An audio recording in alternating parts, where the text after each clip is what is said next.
చేయడం లేకుంటే హనుమంతుడిగా చిరంజీవి చేయడం అనేది చాలా బాగుంటుందని నాకు అనిపిస్తుంది. ఎందుకంటే మంచి గుడ్ పేరు, చూడటానికి మహేష్ బాబుని రాముడిగా చూడటం కూడా చాలా బాగుంటుంది. హనుమంతుడు అంటే చాలా భక్తి భావాలతో ఉండే చిరంజీవి లాంటి వాళ్ళు హనుమంతుడి క్యారెక్టర్ ఇస్తే బాగుంటుంది. కానీ మనం అనుకున్న ఏజ్ రీత్యా మరి ఇది సాధ్యమంటే ఇప్పుడు వచ్చిన విఎఫ్ఎక్స్ కావచ్చు, లేకుంటే గ్రాఫిక్స్ కావచ్చు, అంత ఈజీగా నేను వద్దనుకుంటున్నాను. ఇంకా అలానే ప్రశాంత్ వర్మ ఇంకోటి కూడా చెప్పాడు, సోషల్ క్యారెక్టర్గా ఉంటుందండి అని చెప్పారు. ఎందుకంటే హనుమంతుడు అష్టసిద్ధులు అంటే ఆయన రకరకాల అవతారాలు మారుతూ ఉంటాడు. చిన్న పిల్లడిగా మారుతూ ఉంటాడు, లేకుంటే మనిషి రూపంలో మారుతూ ఉంటాడు.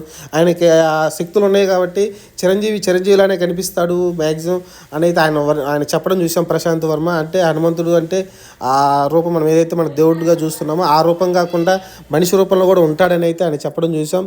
ఇదైతే వండర్ఫుల్ అనిపించింది నాకైతే. మనం ఆల్రెడీ కొన్ని సినిమాలు చూసాం కదా, నితిన్ సినిమా శ్రీ ఆంజనేయంలో అర్జున్ గారు వచ్చేసి మనిషి రూపంలోనే ఉంటాడు, కొన్నిసార్లు దేవుడి రూపంలో కనిపిస్తాడు మనకైతే.